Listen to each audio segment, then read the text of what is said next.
Mr. Right here, we're going to look at how to factorise a quadratic which has a coefficient on the x squared. Something like these two examples written in red.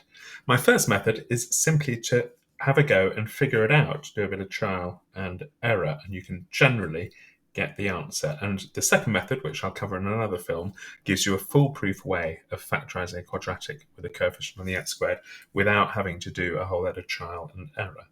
Right, let's have a look at these two examples here. Now, the first thing you must do if you have a coefficient on the x squared is you must see if each of your terms has a common factor. In this first example on the left-hand side, each of my terms does have a common factor. So the first bit of factorisation I can do is to take a 2 out. And in this case, that leaves you with a quadratic without a coefficient on the x squared. So actually, this one's a bit of a red herring. We're not having to know how to factorise a quadratic with a coefficient on the x squared, because if we take out a common factor, we end up with a quadratic without a coefficient on the x squared. So the first thing you must always do is look to see if you have a common factor. All right, now generally, we're going to be looking at examples where you don't have a common factor. Something like this one on the right-hand side. Now, when you're figuring these out, they're much easier to figure out if there's a limited number of options. In this case, I've got 2x squared here, and that more or less has to be an x times a 2x, or a 2x times an x. So you kind of know what's going to be at the beginning of your brackets. In this case as well, we know that both of our signs are going to be positive because our numbers multiply to a positive number, and we've got a positive number of x's. So we know that they're both positive. And in this case, because my constant term is 1, you know that that's really got to be 1 times 1.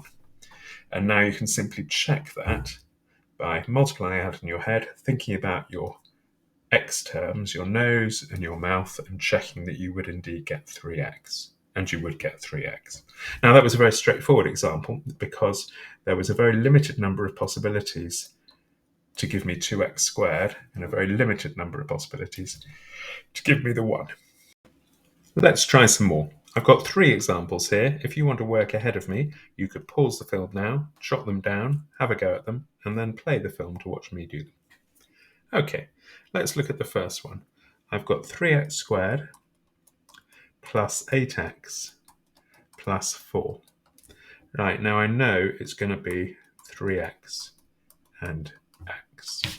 Okay, I know because they multiply to a positive number to plus 4, and I know that I've got positive x, so I know it's going to be a plus and a plus. Now, there's a limited number of possibilities I can have for the 2 numbers because I have to multiply to give me a 4. So I could have 4 and 1. Now, how many x's would that give me? It would give me 4 x's in the middle, 4 x's in the nose, plus another 3. It would give me 7x.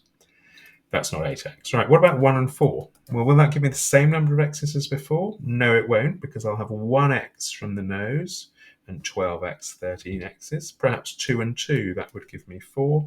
And when I try 2 and 2, I see that I get 2 x's from the nose, 6 x's from the mouth gives me 8 x's. So I can see that the answer is indeed 3x plus 2, lots of x plus 2.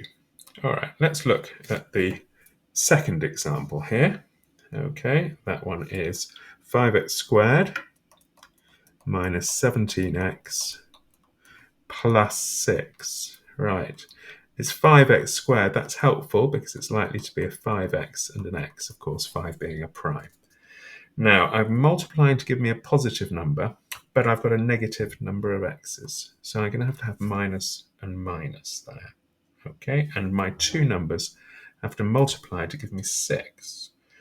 Well, again, a limited number of possibilities. I could try 2 and 3, 3 and 2, 1 and 6 and 1. Okay, and it's just a question of trying your nose and your mouth to see which give you the correct number of x's. Now, it happens to be the first example that I suggested, I think. Let's have a look. That would give me minus 2x's there, and minus 15x's there gives me minus 17x, which is what I've got. So that is my solution. Okay, last one. So this time I've got 7x squared. Again, that's a prime, that's convenient. Minus 2x minus 5. Right. 7x and x. Right, my numbers multiply to give me a negative. So I could have 7x plus there and minus there. Or, of course, I could have 7x with a minus here and x with a plus there. So that's going to introduce some more possibilities. But fortunately, they're multiplying to give me 5. So 5 being a prime limits it a bit. I could have a 1 and a 5, or I could have a 5 and a 1. And similarly, I could have 5 and a 1, or 1 and a 5. So I've only really got 4 possibilities to have a look at, and I need to just find the one that's going to give me minus 2x's when I multiply it out. Well, pretty straightforwardly, I think we can discount having the 5 in this bracket, because if I have the 5 in that bracket, I end up with minus 35 x's, and I can't see me being able to get a plus 33x. So I'm going to discount the 5 in that bracket. So let's try the minus 1 here. So I've got minus 1 times 7. That gives me minus 7 plus 5. Oh, it is that one, isn't it? So it's going to be 7x plus 5, lots of x minus 1. Let's just check that. I get plus 5x's minus 7x's gives me minus 2x's. And of course, my 7x squared works and my minus 5. Okay, so that's my first method for factorising quadratics with a coefficient on the x squared. If you've got any questions or you'd like to make any comments, please do so in the comments. You'll find further opportunities to practice later in this playlist.